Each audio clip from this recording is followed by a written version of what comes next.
Hi guys. So I was doing some reflecting and thought I'd make a video also for anyone else that maybe has gone through a similar situation, and that situation is rejection in general. It could be a friendship, it could be a breakup, it could be anything really.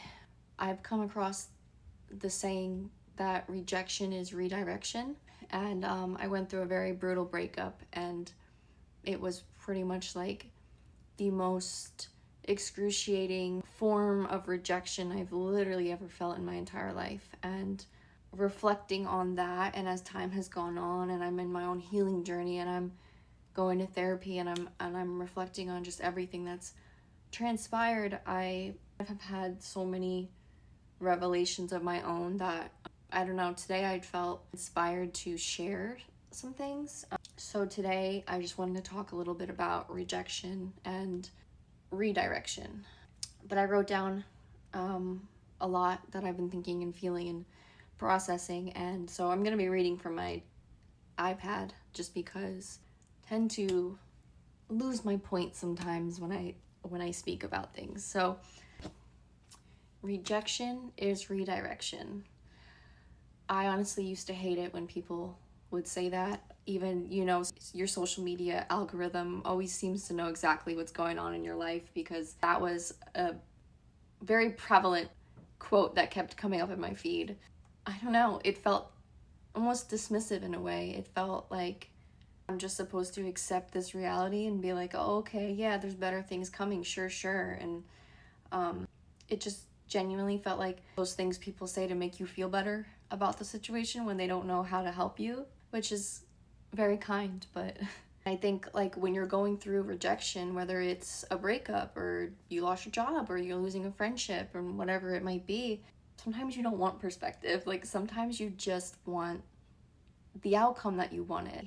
That was me for a very, very, very long time. When my last relationship ended, I truly felt like my world was falling apart, because I wasn't just grieving the relationship, I was grieving the future that I thought we would have had. I was grieving the loss of my best friend, our home that we shared, and our routines and our shared experiences. When we had to separate everything, we had to separate our pets too. I didn't want that relationship to end. It wasn't my choice, it wasn't my wishes for everything that happened to happen. I would have probably continued to fight for that relationship forever, but he chose differently. I find it interesting that with time comes understanding, and with space comes more understanding. One of the hardest parts of healing from this kind of rejection was that I had to see reality for what it was and not for what I wanted it to be. I had to see him as he showed up as and what he consistently was. And being a few months out of that situation, I realized how long I spent making excuses for the way he treated me and the way he didn't show up for me. I loved the potential more than I loved the reality of our relationship and our situation.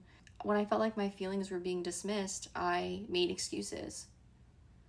I told myself he's just going through something. He didn't mean it like that. And when he said something or did something that hurt me, I convinced myself that I'm just sensitive or I'm just too much. When I was treated in ways that made me feel unseen and invisible, I just always made excuses and I searched for reasons to justify why he treated me that way. And I think I spent so much energy trying to justify and understand his behavior that I stopped considering if I deserved better. I stopped paying attention to how it made me feel. I protected him, and sometimes at the expense of protecting myself. Didn't tell people everything. I often internalized and kept a lot of what was going on to myself because I didn't want anyone else to think differently about him. It would ruin this, image I had of him in my head. And I just wanted people to understand that he was just misunderstood. Chalked it up to, he's behaving this way, he's being distant, he's being cold, he's being mean because he's just misunderstood.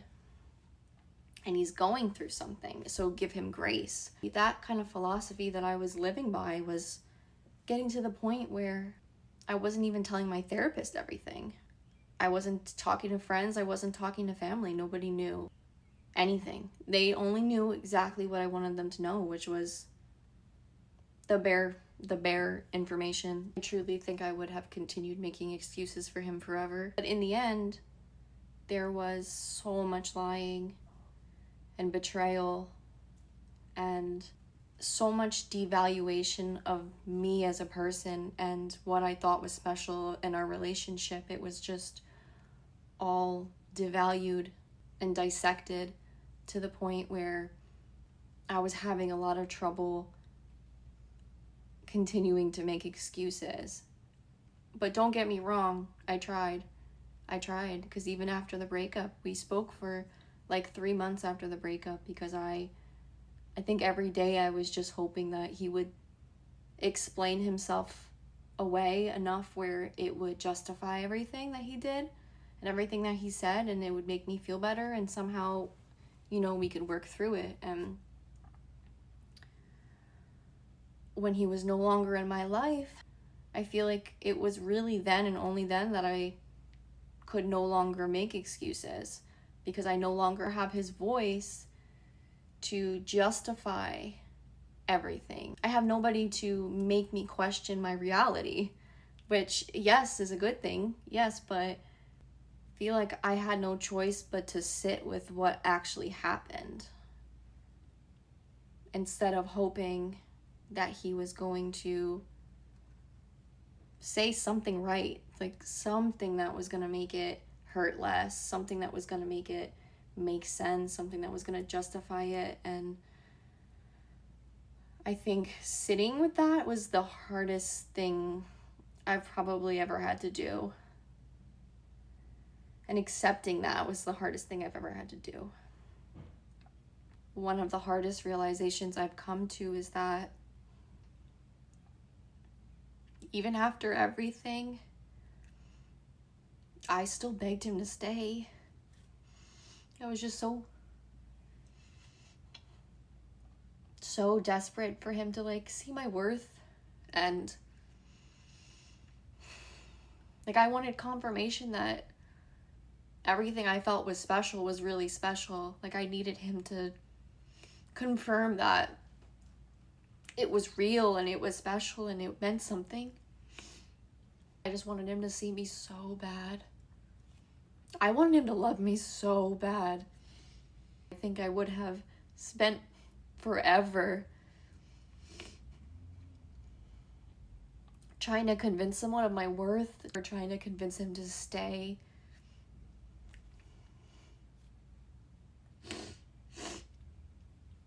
I think that's the hardest part about love, is that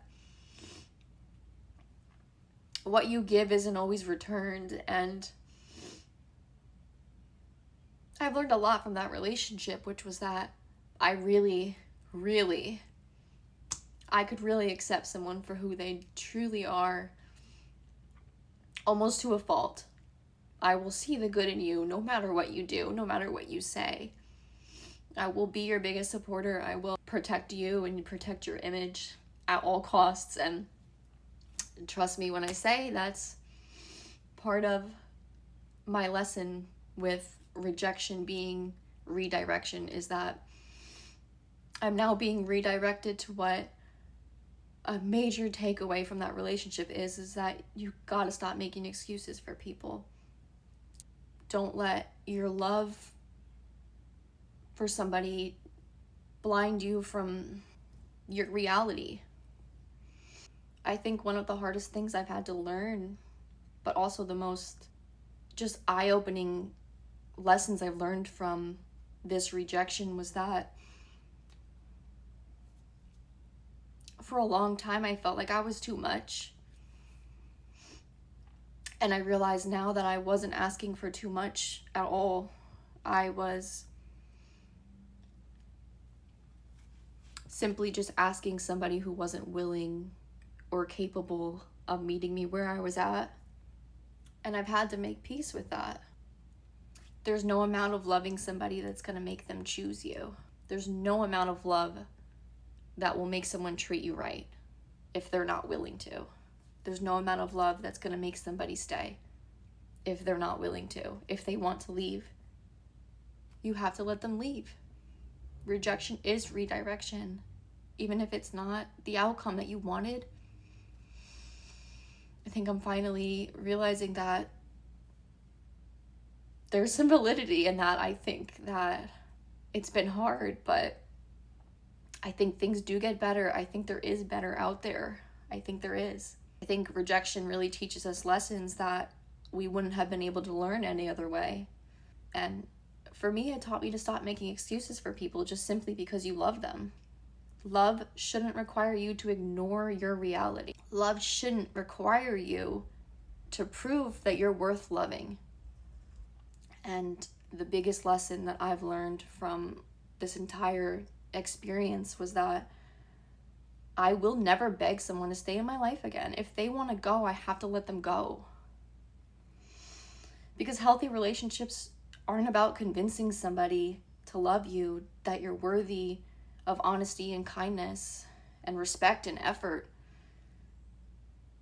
Healthy relationships are about two people that choose each other repeatedly over and over and over again, especially when things get hard, especially when there's conflict, especially when you have differences. So today, when I hear the phrase rejection is redirection, I don't really hear it as cliche anymore. I almost hear it as validation and permission. Permission to stop actively chasing what's walking away from me. To stop confusing potential with reality. And permission to start believing that losing somebody isn't always a loss. Sometimes it's just making room for the right people to enter your life. That's something I wholeheartedly believe. But if you are going through your own heartbreak or you're going through rejection in some form, and I apologize that this is more focused on breakups, but I'm just speaking from my own experience. I just want you to know that healing doesn't have a timeline, first of all. Sometimes you just have to get through the days and have to acknowledge what reality is and sit with it. And it's painful, but you will be so much better off in the long run than if you deny it or make excuses or just keep reminding yourself of what could have been or what you wanted it to be, because you have to look at the reality of the situation. It's not something that you can just wake up one day and fully accept and be over it. And I mean, if you're capable of that, that's amazing. Good for you. That's not my experience, but I think letting go happens slowly over time, and I have to keep going. And I think having that space from whatever it is that you're feeling that rejection from, that's hurting you, that's where the clarity comes in. That's where you gain your clarity, is from that space that you have and that silence of just sitting with it and sitting with the pain. And I'll be honest and say I'm still healing. I'm still figuring things out. I'm rebuilding my life right now. I make this video because I think for the first time in a really long time, I'm starting to feel like good things are coming. If I could leave you guys off with just one more thing, it would be that just because you experience rejection doesn't mean that's life telling you that you're not worthy or that you're not enough. I think that maybe that rejection is making room for you to be the version of you that no longer has to beg to be chosen. I'm starting to believe that wholeheartedly. I hope that one day you guys are able to believe it too. So thank you for watching, guys. And I got my little cute cup. I hope this was helpful for maybe somebody out there that maybe is going through something similar, and you're not alone. You're not alone. Bye guys, I love you.